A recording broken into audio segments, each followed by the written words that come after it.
हरे कृष्णा। आप सभी भक्तगणों को अनंत चतुर्दशी की बहुत बहुत शुभकामनाएं।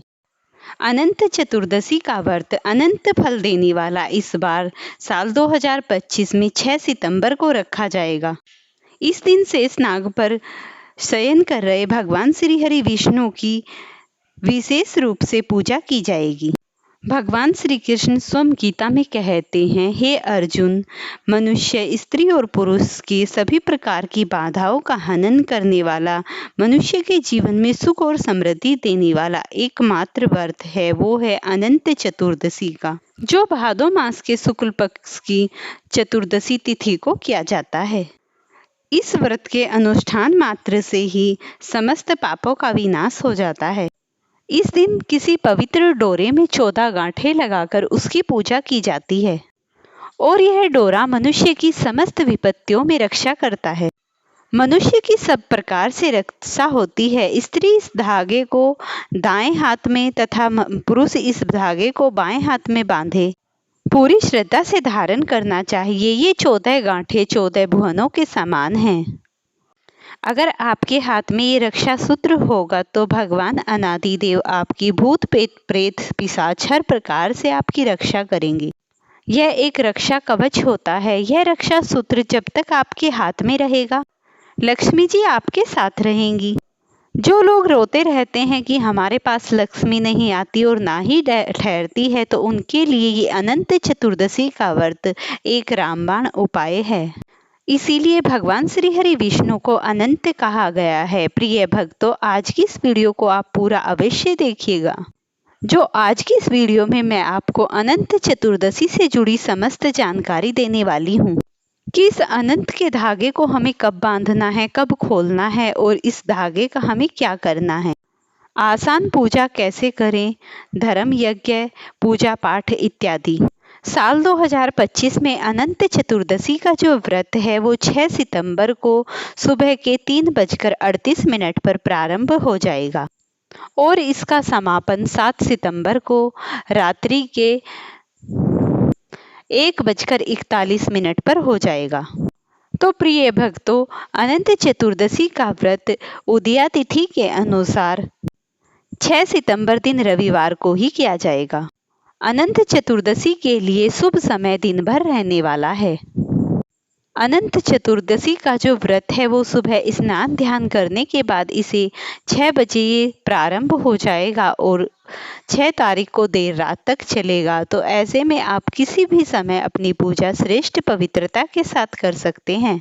जो मनुष्य इसे पूरी श्रद्धा के साथ करता है और इस धागे को रक्षा सूत्र की तरह बांधता है, उसके समस्त प्रकार के पाप दूर हो जाते हैं और वह अपने जीवन में सुख समृद्धि अर्थ काम सब कुछ भोगने के बाद अंत में भगवान के अनंत स्वरूप को जाता है।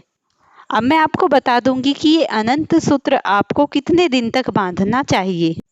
कुछ लोग इसे 1 साल तक बांध कर रखते हैं, कुछ लोग इसे 14 घंटे और कुछ लोग इसे 14 दिन बांध कर रखते हैं। और हाँ, एक बात का जरूर ध्यान रखें, जब आप इसे खोलें किसी पवित्र और सुरक्षित स्थान पर जरूर खोल कर रखें। अगर आप इसे 1 साल में खोलते हैं तो आपको एक बात का ध्यान रखना चाहिए, आपको इस पवित्र धागे को किसी सुरक्षित और पवित्र स्थान पर रखना चाहिए। और हाँ, 1 साल तक जो अनंत चतुर्दशी के व्रत के सूत्र के जो नियम हैं उन्हें निभा पाना थोड़ा मुश्किल तो होता ही है। इसीलिए कुछ लोग इसे 14 दिन और 14 घंटे के लिए ही धारण करते हैं। और जब आप इसे अपने हाथ से खोलते हैं तो आपको एक ध्यान रखना है, या तो आप इसे गंगा जी में विसर्जन कर दीजिए या फिर फूलों के गमले में दबा दीजिए, लेकिन बहुत ही सुरक्षित स्थान पर रखिए। और फिर पूरी पवित्रता के साथ अगर आप नियम कर सकते हैं तो 1 साल के लिए बांध लीजिए। तो आइए अब जान लेते हैं इसके नियम के बारे में। इसके नियम हैं, आपको सूर्योदय से पहले उठना होता है। जो भी साधक इस व्रत को करते हैं वो इस दिन नमक धारण ना करें, और जो इस सूत्र को व्रत नहीं भी रखते हैं लेकिन सूत्र धागा बांधना चाहते हैं तो वो तब तक कुछ ना खाएं पिए तब जब तक ये धागा नहीं बांध लेते। लेकिन जो आप भोजन करते हैं वो शुद्ध और सात्विक बिना लहसुन प्याज का होना चाहिए। अब आप सुनिए भगवान अनंत के पूजन की क्या तैयारी करनी है और किस प्रकार आपको ये व्रत करना है। तो इसे ध्यान से सुनिए। सबसे पहले आप एक कलश ले लीजिए, उस कलश में जल डाल लीजिए। फिर उसके अंदर हल्दी की गांठ, सुपारी, सिक्का, अक्षत्र और कुछ चावल डालने के बाद इसके तुरंत ही बाद आपको एक अष्टदल बनाना होगा। अगर आपको अष्टदल कमल बनाना नहीं आता है तो आप एक काम कर लीजिए, आप अपने पात्र को रखने से पहले कलश के उसके नीचे एक मुट्ठी चावल रख दीजिए, उसके ऊपर आप अपने कलश को रख सकते हैं। उसके बाद दुर्वा के 2-4 राउंड बनाकर शालिग्राम भगवान को पहना दीजिए, क्योंकि इस दिन भगवान श्री विष्णु भगवान की पूजा की जाती है, क्योंकि इस दिन शेष नाग को ही अनंत कहा गया है। फिर आप एक चौकी बनाकर उस पर शालिग्राम भगवान को स्थापित कर दीजिएगा। अगर आपके पास शालिग्राम भगवान नहीं है तो आप शिवलिंग को भी रख सकते हैं। आप विष्णु भगवान जी की मूर्ति भी रख सकते हैं अगर आप कलश स्थापना नहीं करते हैं तो। और अगर आपके पास कुछ भी नहीं है तो आप इसके ऊपर सुपारी की स्थापना जरूर कर लीजिए। अब आप दीपक जलाकर रख लीजिए और दीपक को भी चावल का आसन दे दीजिए और इसके साथ ही आप वहां पर गणेश जी को भी स्थापित कर लें। और पूजा के स्थान पर आप जो भी ऋतु फल चल रहा है आप उसे भोग में शामिल रख करके रख सकते हैं। अनंत चतुर्दशी व्रत के उपलक्ष्य में जब पूजा करते हैं तो उसमें अनंत भगवान के 108 नामों को पुकारा जाता है और आपको इस दिन तुलसी दल तोड़कर रख लेना चाहिए। और आप जब मंत्रों का जप करें तो 108 बारी तुलसी के पत्ते डालने का भी नियम है। अगर आपको भगवान श्री हरि विष्णु के 108 नाम नहीं आते हैं तो आप एक काम करें, अपनी पूजा करते समय यूट्यूब में भगवान श्री हरि विष्णु के 108 नामों को चलाकर रख दें और उन्हें तब साथ साथ बोलते रहें और एक एक भगवान के नाम के साथ एक एक तुलसी दल डालते जाएं। जब तुलसी दल समाप्त हो जाए तो आप पुष्प भी चढ़ा सकते हैं और अगर पुष्प भी समाप्त हो जाए तो आप गंगा जल भी चढ़ा सकते हैं।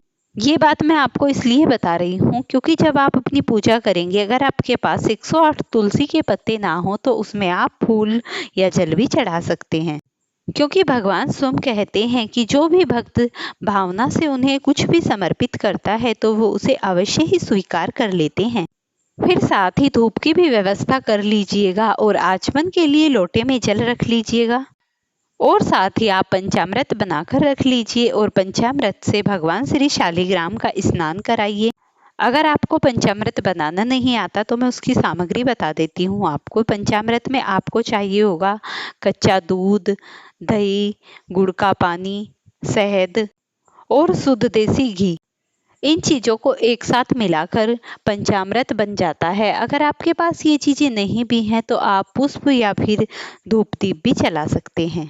एक बात और बता देती हूँ मैं आपको, अगर आपके पास सभी सामग्रियाँ नहीं हैं तो भी आप पुष्प और धूप दीप लगा लेना।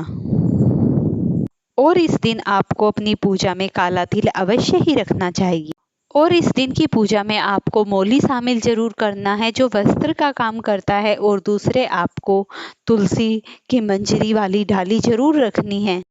और फिर आप एक पीला मजबूत धागा ले लीजिएगा और फिर आपको इस धागे में 14-14 गांठें लगानी है। जितने भी आपके घर में सदस्य हैं आप उतनी गांठों का धागा तैयार करके रख लीजिए और फिर आपके घर में जितने भी सदस्य हैं सब उसे बारी बारी से बांध सकते हैं।